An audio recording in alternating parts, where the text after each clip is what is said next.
नमस्कार दोस्तों, आज हम सबके बीच लाया हूँ एक नया वीडियो जिसमें स्टील के कुछ न्यूमेरिकल सॉल्व किए जाएंगे। स्ट्रक्चरल स्टील कनेक्शन फर्स्ट है, रिवेटेड जॉइंट, उसका हम न्यूमेरिकल नंबर 13 है। न्यूमेरिकल नंबर 13 सॉल्व करेंगे हम। जो दिया है कि 10 mm मोटी चादर है को ट्रिपल रिवेटेड लैप ज्वाइंट में 20 mm रिवेट द्वारा जोड़ा गया है। यदि जोड़ की दक्षता 85% हो तो रिवेटेड पिच ज्ञात कीजिए। अनुगेय प्रतिबल 140, शियर के लिए 80, बियरिंग के लिए 250 न्यूटन प्रति मिलीमीटर स्क्वायर दिया है। तो चलिए हम शुरू करते हैं, न्यूमेरिकल को चालू करते हैं। तो यहाँ पर हम जो दिया पहले हम लिख लेते हैं।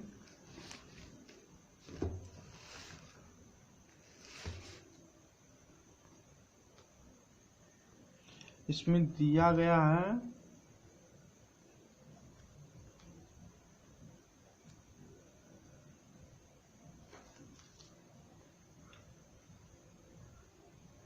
प्लेट की मोटाई दिया है 10 mm, ठीक, और 20 mm का रिवेट प्रयोग किया जा रहा है। रिवेट की माप 20 mm है और जोड़ की दक्षता दे दिया 85%, ठीक, 85% दिया है। और rivet FT tearing stress 140 Newton प्रति mm स्क्वायर। शियर के लिए स्ट्रेस दिया है 18 न्यूटन प्रति mm स्क्वायर और बियरिंग के लिए दिया है 215 न्यूटन प्रति mm स्क्वायर, ठीक। तो हमें निकालना क्या है, हमें पिच निकालना है, पिच की माप। और इसमें बोला है कि ट्रिपल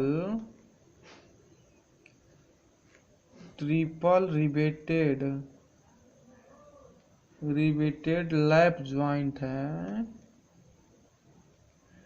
लैप ज्वाइंट है। तो यहाँ पर लैप ज्वाइंट के मान लेते हैं, ये आपकी प्लेट है, लैप ज्वाइंट द्वारा जुड़ी है, यहाँ पर P फोर्स वर्क कर रहा है और ट्रिपल रिवेटेड है, यानी कि इसमें जो कनेक्शन है 3 बार है, यानी कि 3 रिवेट का प्रयोग किया गया है।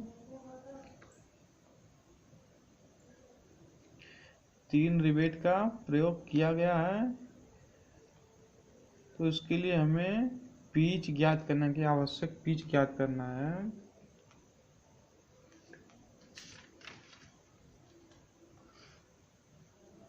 तो इसके लिए हम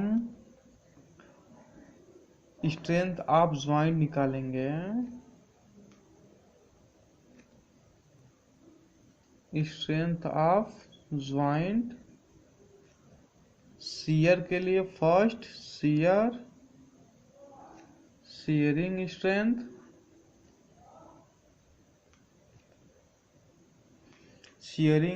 हमारे रिवेट के लिए RS बराबर π/4 into D square into FS होगा।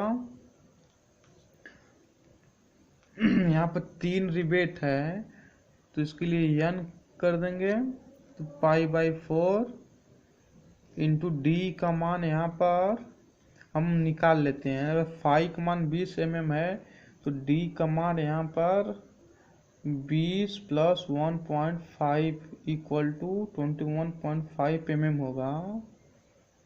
जो D होता है ग्रास डाया होता है, फाई होता है नॉमिनल डाया होता है, ठीक।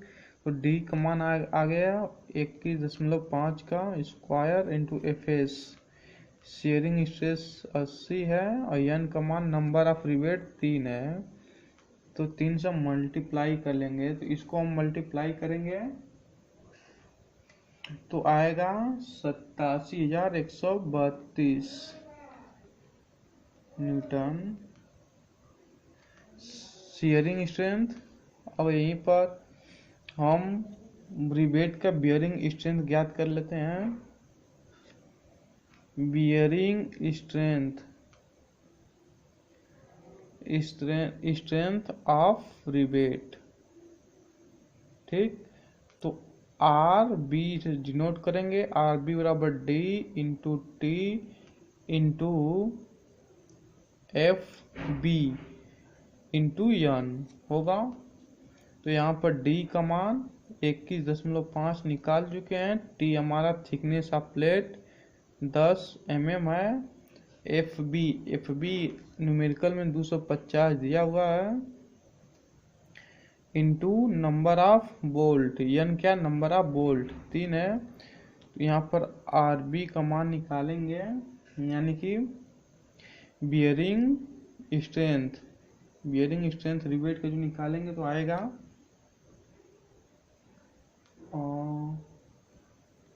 निकाल लेते हैं।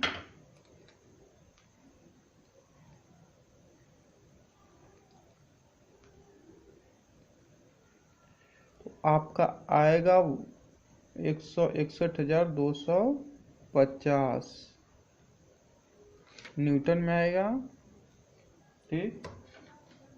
और रिबेट का हम शियरिंग स्ट्रेंथ भी निकालिए, बेरिंग स्ट्रेंथ भी निकालिए, तो हम यहाँ से रिबेट वैल्यू निकाल सकते हैं। रिबेट वैल्यू बराबर होता है minimum of R S and R B.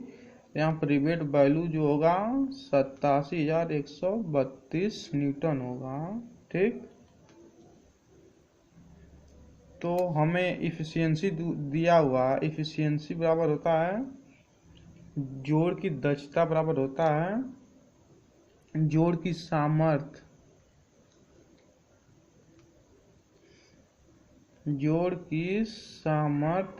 बटा के ठोस प्लेट की सामर्थ्य,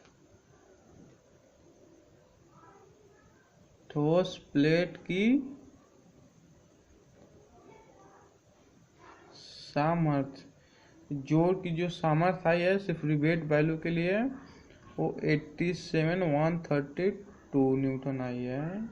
और ठोस प्लेट की सामर्थ्य जो होती है, ठोस प्लेट की सामर्थ्य होती है P into T into F T. Pitch यहाँ पर है और thickness of plate 10 mm into F T का मान 140। और यहाँ पर इफिशियंसी दिया हुआ 85%, ठीक। 85 को परसेंटेज में बदलेंगे 0.85 आएगा।